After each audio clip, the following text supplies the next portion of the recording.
ప్రభునందు ప్రియమైన దేవుని బిడ్డలకు మన ప్రభు అయిన యేసు క్రీస్తు నామున శుభములు కలుగును గాక. ఈ యొక్క దినమందు దేవుని యొక్క వాక్య ధ్యానం కొరకు పరిశుద్ధ బైబిల్ గ్రంథం నుండి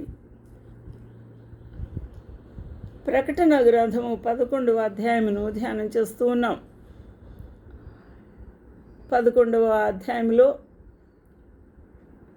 అప్పటికి పరిస్థితులు ఎలాగా ఉండబోతున్నాయి అనే సత్యాన్ని మనం అర్థం చేసుకుంటే,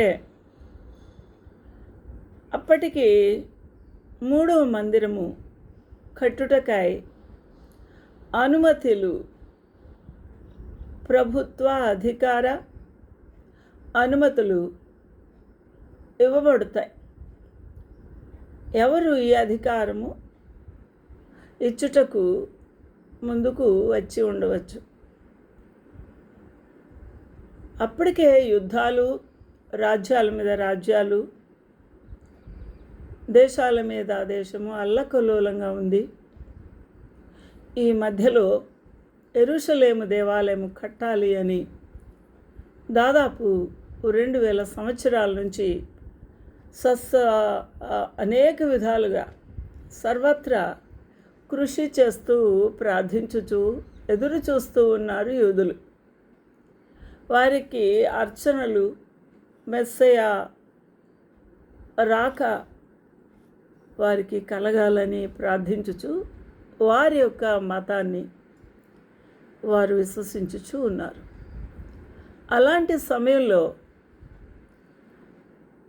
ఇటు అన్యజనులకు ఇశ్రాయేలు వారికి మధ్యవర్తిగా, శాంతి దూతగా తెల్లని గుర్రంపై మనకు కనిపిస్తాడు. ఒక తెల్లని గుర్రంపై తెల్లని అంగి వేసుకొని కూర్చొని ఒక బాణము పట్టుకొని ఆయన సర్వలోకమును సంచరించుచు శాంతిని చేకూర్చుటకై వెళ్తున్నాను అని సర్వలోకాన్ని కూడా స్వాధీనము చేసుకుంటూ ఉన్నాడు. ఆ విధంగా సర్వలోక ప్రజలు, అధికారులు ఆయనను అధికారిగా నిర్ణయించుకున్న తర్వాత వాడు అధికారము కలిగిన వాడిగా శాంతి ఒప్పందము చేయుటకై ఇశ్రాయేలు వారితో, యూదా మత పెద్దలతో, ఇతర దేశాలతో ఈ శాంతి ఒప్పందము కుదుర్చుకుంటాడు. శాంతి దూతగా సస్యశ్యామలమైన పరిస్థితులు నెలకొల్పడానికి కారణం చేస్తాను అని. అలాంటి సమయంలో ఇశ్రాయేలు వారు వారి యొక్క యెరూషలేము పవిత్రమైన దేవాలయము కట్టుకొనుటకు సర్వ విధాలుగా ఏర్పాట్లు చేసుకున్నారు. యాజకులు సిద్ధపరచుకున్నారు. ఎర్రని పెయ్యను సంపాదించుకున్నారు. మెనోరాను సిద్ధం చేసుకున్నారు. సర్వ పాత్రలు, అనేకమైన ఏఫోదులు అన్నీ సిద్ధం చేసుకున్నారు. అయితే వారికి కావలసిన స్థలము, యెరూషలేము మందిరము ఎక్కడ నిర్మించబడి ఉండిందో అదే స్థలములో మందిరము నిర్మాణం కొరకై వారు శతవిధాల ప్రయత్నము చేస్తూ ఉన్నారు. ఆ సమయంలో ఈ శాంతి దూతగా ఉండే ఈ లోక అధికారి అంత్యక్రీస్తు అనేవాడు,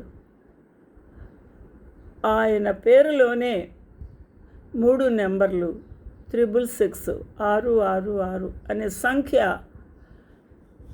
పలుకు ఆ యొక్క పేరు కలిగినవాడు. యూదులకు, ఇతర రాజ్యాల వారికి నమ్మకం పుట్టించి 7 సంవత్సరాల అగ్రిమెంటు చేస్తూ ఉన్నాడు. చేసిన తర్వాత మీరు డోమ్ ఆఫ్ రాక్, మీరు అన్యులు అయిన ముస్లింలు కట్టుకున్న ఆ యొక్క దేవాలయమును పడగొట్ట అవసరం లేదు. దాని పక్కనే యెరూషలేము మందిరమును కూడా నిర్మించుకొని మీ ధర్మశాస్త్ర విధులను నిర్వహించుకోవచ్చు అని ఒక అధికార పత్రమును ఆయన జారీ చేయుట వలన ఇశ్రాయేలులు ఎంతో సంతోషముగా నమ్మి వారి యొక్క మందిరమును చాలా వేగరముగా కట్టుకొనుటకై ముందుకు వెళ్ళబోతూ ఉన్నారు. ఆ మందిర కట్టడము ప్రారంభములోనే వాడు ఈ యొక్క సర్వలోకమునకు అధికార పగ్గాలు తీసుకున్న తోడనే మనము ఆశతో ఎదురు చూస్తూ ఉన్న ఈ యొక్క సార్వత్రిక సంఘము ఆ సమయంలో ప్రభు ఈ భూమి నుండి ప్రత్యేకపరుచుకుంటాడు. ఆ ప్రభువు యొక్క కృప ద్వారా సంఘము ఈ భయంకరమైన శ్రమలలోకి వెళ్లకుండా ప్రభు వారిని తన వద్దకు తీసుకొని వెళ్తాడు. అది జరగనున్నది. అప్పుడు జరగబోతున్న సంగతులను గురించి మనము ఆలోచన చేయవలసిన వారమై ఉన్నాం. ఇక భూమి మీద పరిశుద్ధ సంఘము లేక పెళ్లి కుమార్తె లేదు. పరిశుద్ధాత్మదేవుడు కొనిపోయి ఉన్నాడు. ఇక వెంటనే ప్రభువు ఇశ్రాయేలు వారి యొక్క రక్షణ కొరకు, వారు పశ్చాత్తాపడుట కొరకై వారిని శ్రమల పాలు చేసి వారికి బుద్ధి చెప్పుటకై 7 ఏండ్ల మహాశ్రమలను ఆ ప్రభు ప్రారంభము చేస్తాడు. కృప ముగిసిపోయింది కాబట్టి ఇక జడ్జిమెంట్సే, అనగా ప్రభు తీర్పులే, ప్రభు కఠినముగా వారిని దండించుటే ఆ ప్రభు చిత్తము అయి ఉన్నది. అందువలన ఈ అధ్యాయం చూస్తూ ఉన్నప్పుడు నేను నా 2 సాక్షులకు అధికారం ఇచ్చేదాను. అప్పటికి పరిస్థితులు ఎలా ఉన్నాయి అని మరొకసారి ఆలోచన చేస్తే 7 ఏండ్ల ఆ శ్రమలలో మొదటి 3.5 సంవత్సరాలు కాలములో ఎవరైతే ఆ యొక్క అధికారమునకు లోబడరో, ఆ అధికారమునకు లోబడక వాడి ముద్రను వేయించుకొని వారు ఎవరైతే ఉన్నారో యూదులు, వారిని శిరచ్ఛేదము చేయుటకై ఉత్తర్వులు జారీ చేయబడతాయి. హింసించబడుతూ ఉన్నారు యూదులు.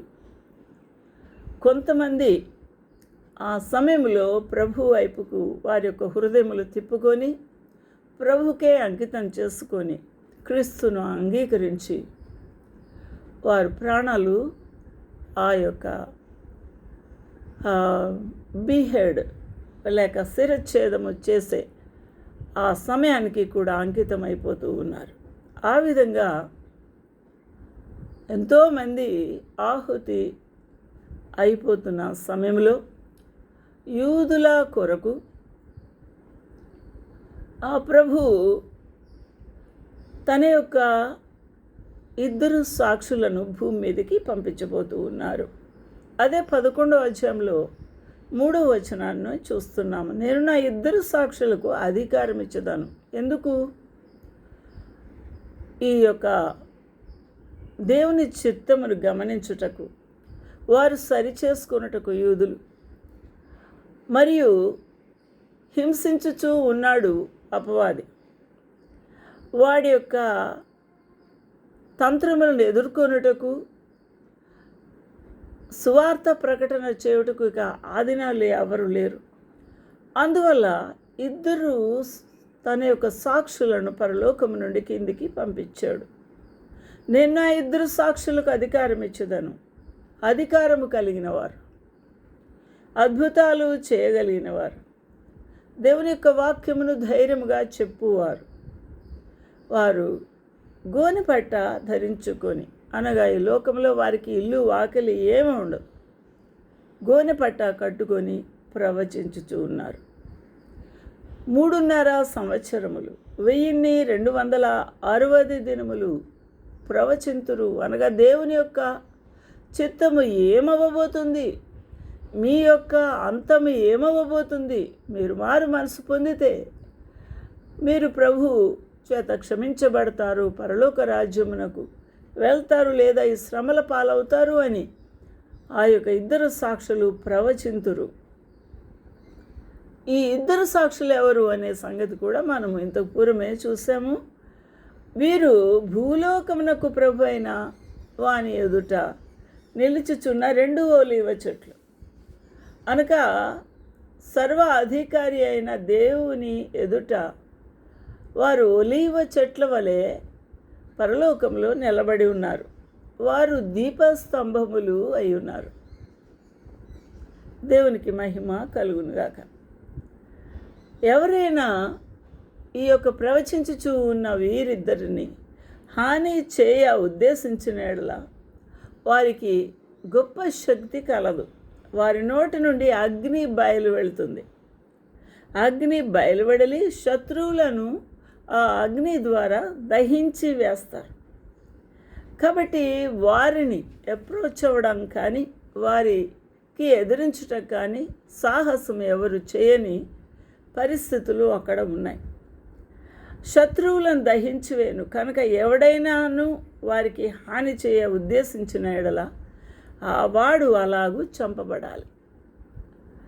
కాబట్టి ఈ యొక్క 2 ప్రవచించువారు ఎవరు అని మనం చూడాలి అనంటే 6వ వచనములో ఏమని ఉంది? తాము ప్రవచింపు దినములు వర్షము కురవకుండా ఆకాశమును మూయుటకు వారికి అధికారం కలదు. ప్రవచించు దినములు ఎన్ని? 3.5 సంవత్సరాలు. ఈ యొక్క ప్రవచించు దినములలో ఏమి కురవకుండా ఆకాశమును మూస్తారు? వర్షము కురవకుండా ఆకాశమును మూయుటకు వారికి అధికారం కలదు. ఇటువంటి భక్తుడు ఎవరు? ఈ భక్తుడు వర్షము కురవకుండా ఆజ్ఞ ఇచ్చింది ఎవరు అనగా ఏలియా భక్తుడే. కాబట్టి ఆ యాకోబు పత్రికలో మనం చూస్తే ఆ యొక్క వర్షము రాకుండా ఏలియా ప్రార్థింపగా 3.5 సంవత్సరములు వర్షం నిలిచిపోయాను అని మనం అక్కడ చూస్తాం. కాబట్టి ఈ గొప్ప ప్రవక్త అక్కడ ఉన్న ఆ యెరూషలేములో చుట్టూ ఉన్న దేశంలో ఉన్న ప్రజల కఠినత్వాన్ని బట్టి, దేవుని వాక్యమును అంగీకరించని స్థితిని బట్టి, దేవుని యొక్క బిడ్డలను వారు హింసించుచున్న విధానం బట్టి ఈ 2 ప్రవక్తలు కూడా వారు అధికారాన్ని ఉపయోగించి శపించుచూ ఉన్నారు. ఏమి మూసివేస్తున్నారు? ఆకాశమును మూసివేసి ఉన్నారు. ఎందుకనగా ఆకాశం మూసివేస్తే ఆ మేఘాలలో నుండి రాబోతూ ఉన్న వర్షము రాదు. కాబట్టి ఆ విధంగా మూయగా 3.5 సంవత్సరములు వర్షము కురవలేదు. మరియు కఠినమైన పరిస్థితులు వచ్చినప్పుడు ఆ కఠినత్వమును ఎదుర్కొనుటకై, దేవుని శక్తిని నిరూపించుటకై మరి ఒక ప్రవక్త నీళ్లను రక్తముగా చేసి ఉన్నాడు. ఆ యొక్క ఐగుప్తు దేశంలో ఉన్న ఇశ్రాయేలీయులను పంపకుండా ఐగుప్తు రాజు ఆటంకపరుస్తూ ఉన్నప్పుడు నీళ్లను రక్తముగా చేసి ఉన్నాడు. ఎవరు? మోషే. ఆకాశమును మూసివేసి ఉన్నాడు 3.5 సంవత్సరాలు. ఎవరు? ఏలియా భక్తుడు. కాబట్టి ఈ 2 ప్రవక్తలు నీళ్లను రక్తముగా మార్చుచు అనేక విధమైన తెగుళ్లతో భూమిని బాధించుటకు వారికి అధికారం కలదు. భూమిని ఎప్పుడైతే చీడతోనూ కీటకాలతోనూ ఆ యొక్క మిడతలతోనూ భయంకరమైన జంతువులు వారి యొక్క పంటను నాశనం చేసినప్పుడు వారికి ఆహారం ఉండదు. 3.5 సంవత్సరములు వర్షము లేనప్పుడు వారికి పంట ఉండదు. కాబట్టి దాచుకున్న ఆ యొక్క ధాన్యం కూడా ఎలకల ద్వారా, ఆ యొక్క గబ్బిలాల ద్వారా, లేకపోతే మరొక ఆ చీమలు, పురుగులు వాటి ద్వారా తినివేస్తాయి. కాబట్టి వారికి ఆహార నిల్వ కూడా ఉండదు. కాబట్టి ఆ విధంగా బాధించుటకు, భూమిని బాధించుటకు వారికి అధికారము కలదు. అనగా ఈ విధంగా భూమిని బాధించినప్పుడు, ఆహారము లేని స్థితి గతి పట్టినప్పుడు వారు ఒకవేళ మెత్తన చేయబడి పశ్చాత్తాపంతో దేవుని వేడుకుంటారేమో, వారి పాపాలు ఒప్పుకుంటారేమో, వారు విగ్రహాలను వదిలివేసి సజీవుడైన దేవుని వైపు తిరుగుతారేమో అన్న గొప్ప ఆసక్తితో, అధికారముతో ఇటువంటి సూచక్రియలు, అద్భుతాలు చేస్తూ ఉన్న ఆ దినాలు, అటువంటి పరిస్థితులలో సర్వలోకస్తులు కూడా ఆ దినాలు ఇశ్రాయేలు వారు మరియు ఆ యొక్క దేవుని యొక్క రాకడలో ఎత్తబడకుండా విడువబడిన వారు వీరందరూ కూడా బహు ఆకలి బాధలతో, కరువుతో యాతన పడతారు. జబ్బులు, రోగాలు, ఇలా బాధలు పడినప్పుడు ఆ లోకస్తులందరూ కూడా ఈ 2 ప్రవక్తలను అసహించుకుంటారు. ఎప్పుడు చచ్చిపోతారా అని ఎదురు చూస్తారు. ఇటువంటి పరిస్థితులు అక్కడ జరగబోతున్నాయి. కాబట్టి వారు సాక్ష్యము చెప్పుట, 7వ వచనం, సాక్ష్యము చెప్పుట ముగింపగానే అగాధములో నుండి వచ్చు క్రూర మృగము వారితో యుద్ధం చేసి జయించి వారిని చంపును. వారు సాక్ష్యము చెప్పుట అనగా ప్రవచించుట ముగిస్తున్న వెంటనే, ఎన్ని దినాలు వారు ప్రవచించడానికి ప్రభు అనుమతించారు? 3.5 సంవత్సరాలు. ఆ కాలం అయిపోయిన తర్వాత అగాధములో తాళం వేయబడిన క్రూర మృగము మరియు వాడి యొక్క సైనికులు లేక వాడి దూతలు ఉన్నారు. వాడు ఏం చేస్తాడట?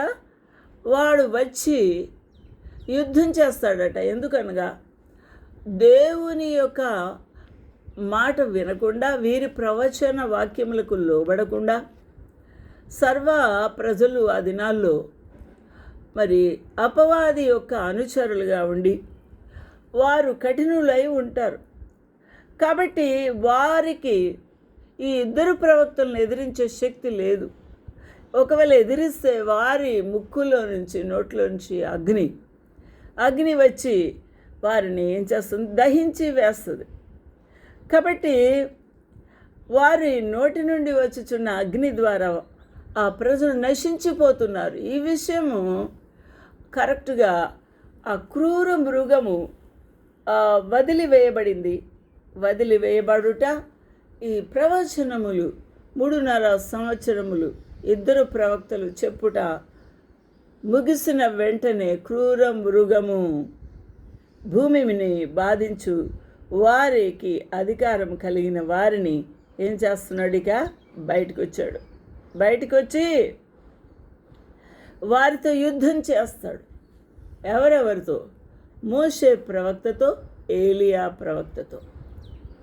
కాబట్టి మోషే ప్రవక్త అని మనం ఎలా చెప్పగలము అని అంటే, నీళ్లను రక్తంగా మార్చింది ఎవరు? మోషే. మరియు ఆ యొక్క ఆకాశమును మూసివేసింది ఎవరు? యాకోబు పత్రికలో మనం చూసినప్పుడు వర్షము రాకుండా ఆ యొక్క భూమిని ఏం చేశారు? మూసివేసి ఉన్నారు, వర్షము రాకుండా. కాబట్టి ఎప్పుడైతే ఆ విధంగా మూయబడిందో ఈ భూమి, ఆకాశము, ఇక ఆకాశము మూసివేయబడిన తర్వాత ఎండిపోయిన పరిస్థితుల్లో పంటలు ఉంటాయా? పంటలు ఉండవు. కాబట్టి ధాన్యం ఉండదు, తినుటకు ఆహారం ఉండదు. అటువంటి పరిస్థితుల్లో ఏలియా కాలంలో కూడా ఉండారు ఇశ్రాయేలీలు. అటువంటి గతే మరొకసారి రాబోతుంది అని ఆ యొక్క భక్తునే పంపిస్తున్నాడు. నా ప్రియమైన వాళ్ళరా, ఇది దేవుని యొక్క తీర్పు. దేవుని యొక్క తీర్పు భయంకరమైనది. కాబట్టి ఆ యొక్క తీర్పు వచ్చినప్పుడు అక్కడ పిల్ల, ముసలివారు, రోగగ్రస్తులు అని లేదు, జంతువులు అని లేదు, సర్వ ప్రాణులకు కూడా ఏం కలుగుతుంది? ఈ యొక్క భయంకరమైన తీర్పే కలుగుతూ ఉంది. ఆ భయంకరమైన తీర్పుకు అందరూ కూడా బలవ్వాల్సిందే. ఇటువంటి పరిస్థితుల్లో మరి ఆ భయంకరమైన ఇశ్రాయేలు ప్రజలు సనుగుతూ గొనుగుతూ దేవుని దూషించుచూ ఉన్నారు, కానీ దేవుని వైపు తిరిగిన వారు కాదు. పాపములు ఒప్పుకొని వారు కారు. వారు స్వస్థత పడినట్టు దేవునిని ప్రార్థించిన వారు కాదు. మీ పాపములను ఒప్పుకొనుడి అని దేవుని ఒక వాక్యం ఉంది. మన పాపలు మనం ఒప్పుకుంటే ఆయన నమ్మదగిన వాడు, మన పాపలు క్షమిస్తాడు. సమస్త దుర్నీతి నుండి పవిత్రులుగా చేసే దేవుడు అని దేవుని వాక్యం ఉన్నా కూడా ఎవరు నమ్మరు. అయితే నీతిమంతుని విజ్ఞాపన మనఃపూర్వకమైనది, బలము గలదై ఉన్నది. కాబట్టి ఏలియా మనలాంటి స్వభావం కలవాడే, కానీ వర్షింపకుండానట్లు అతడు ఆసక్తితో ప్రార్థన చేశారు. వీళ్ళు మూర్ఖులు, వీరు దుష్ట జనులు, సృష్టికర్తను విడిచి సృష్టాన్ని పూజించున్నారని ప్రభువా వీరికి బుద్ధి చెప్పమని ప్రార్థించినప్పుడు ఆసక్తితో ప్రార్థన చేయగా 3.5 సంవత్సరముల వరకు భూమి మీద వర్షింపలేదు. యాకోబు 5:17. కాబట్టి మరలా ప్రార్థించినప్పుడు ఆకాశము మళ్ళా వర్షం ఇచ్చింది. కాబట్టి భూమి తన ఫలము కూడా ఇచ్చింది. దేవుని యొక్క ఆశ్చర్యమైన కార్యాలు. ఈరోజున నువ్వు పశ్చాత్తాపడకపోతే దేవుని యొక్క భయంకరమైన తీర్పులు ఇంత అంత కాదు. కాబట్టి ఏలియా ఈ లోకంలోకి మరి ఎలాగ వచ్చి ఉన్నాడు? ఆయన మట్టిలో మట్టిగా అవ్వలేదు. ఎందుకనగా ఆయన ఆరోహణం అయ్యాడు. ఏలియా సుడిగాలి చేత ఆకాశమునకు ఆరోహణం అయ్యాను. అగ్ని రథమును అగ్ని గుర్రములను కనబడ్డాయి ఎలీషాకు. వారిద్దరూ మాట్లాడుతూ ఉండగా ఏలియా సుడిగాలి చేత ఆకాశమునకు ఆరోహణం అయ్యాను. ఎలీషా అది చూచి నా తండ్రి అని మొర్ర పెట్టుకున్నాడు. మోషే భక్తుడు కూడా మరణమై ఉన్నాడు, కానీ ఆయన దేహము మిఖాయేలు ప్రవక్త మిఖాయేలు దేవదూత అతని సమాధిలో నుండి తీసుకొని పోయి ఉన్నాడు. కాబట్టి ద్వితీయోపదేశకాండం 34:5 చూసినప్పుడు 34:5 ద్వితీయోపదేశకాండము 34:4లో ఆ యొక్క భక్తుని మరణము వ్రాయబడింది. 34వ అధ్యాయం 4వ వచనం.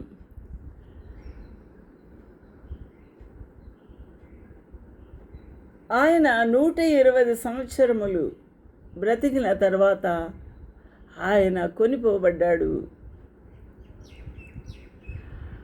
మనము 5వ వచనము చూసినప్పుడు మోయాబు దేశములో యెహోవా సేవకుడైన మోషే మృతి పొందెను. బెత్పయోరు ఎదుట మోయాబు దేశములో ఉన్న లోయలో అతడు పాతిపెట్టబడెను. బెత్పయోరు ఎదుట మోయాబు దేశములో ఉన్న లోయలో అతని సమాధి ఇప్పటి వరకు ఎక్కడున్నదో ఎవరికి తెలియదు. కాబట్టి మోషే అప్పటికి చనిపోయినప్పటికీ అతని వయస్సు ఎన్ని సంవత్సరాలు అని మనము చూడవచ్చు. 120 సంవత్సరములు. ద్వితీయోపదేశకాండం 34:7. మోషే చనిపోయినప్పుడు 120 సంవత్సరములు. ఈడు గలవాడు. అతనికి దృష్టి మాంద్యము కలగలేదు. అతని సత్తువ తగ్గలేదు. దేవుని నామమునకి మహిమ కలుగునుగాక. అయితే మోషే యొక్క దేహం కొరకు ఆ దేవదూతల్లో వాగ్వివాదము జరిగింది. ఎవరెవరికి జరిగింది? మిఖాయేలు దేవదూతకు మరియు అపవాది లూసిఫర్కు. ఎందుకనగా వాడికి తెలుసు ఏ విధమైన శక్తి కలిగిన వాడు మోషే. ఆయన చనిపోయినా కూడా ఇంకా ఆయనకు పని ఉంది అన్న సంగతి ఆయనకు తెలుసు. అందువల్ల ప్రధాన దూత అయిన యూదా 1:9, ప్రధాన దూత అయిన మిఖాయేలు అపవాదితో వాదించుచు మోషే యొక్క శరీరమును గురించి తర్కించాడు. కానీ దూషించి తీర్పు తెగింపగా ప్రభు నిన్ను గద్దించునుగాక అని చెప్పి ఆ యొక్క మోషే దేహమును కొనిపోయి ఉండవచ్చు. నా ప్రియమైన వారలారా, ఇక్కడ ఈ ఇద్దరు భక్తులు ఈ విధంగా భూమి మీదకి వచ్చుట, తిరిగి దేవుని యొక్క నామం పేరట ప్రభు ప్రణాళిక చొప్పున దేవుని యొక్క వాక్యమును ప్రచురణ అంత క్లిష్టమైన పరిస్థితుల్లో చెప్పుట, మరియు ఆ సాక్ష్యము ముగించిన తోడనే అగాధము నుండి క్రూర మృగము అనగా అపవాది, సాతానుడు, లూసిఫర్ అగాధములో ఉన్నాడు. వాడు అగాధములోంచి విడబడిన తర్వాత యుద్ధం చేసి వారిని జయించబోతూ ఉన్నాడు. వీటి గురించి ఇంకా ముందుకు సాగిపోయి తెలుసుకుందాం. భయంకరమైన రోజులు రాబోతూ ఉన్నాయి. ఈ రోజులు ఎదుర్కొనుటకు ఇష్టపడుతున్నావా? ఈ రోజుల నుంచి నన్ను తప్పించు ప్రభువా, నేను నీతో నీ సంతోషముగా వస్తాను అని నువ్వు ఆయత్తపడతావా? నీవు సరి చేసుకుంటావా? ఇది నీ ఇష్టమే. దేవుని యొక్క మాటలు, దేవుని యొక్క వాక్యం మనతో మాట్లాడుతూ ఉంది. లోకములో జరుగుతున్న అనేకమైన ప్రవచనాల నెరవేర్పులు ఈ ప్రకృతి వైపరీత్యాల ద్వారా కూడా మాట్లాడుతూ ఉన్నాయి. ఇటువంటి సమయంలో నీవు అప్రమత్తంగా జాగ్రత్త పడాల్సిన బాధ్యత ఉంది. నువ్వు రక్షించబడ్డావా? నమ్మి బాప్తిసం పొందేవా? నీ కుటుంబం ఆయత్తమైందా? నీవు కడభూర శబ్దమును వినుటకు సిద్ధపడ్డావా? ఆలోచించేద్దాం. ప్రభు మనకు సహాయం చేయనుగాక. ఆమేన్.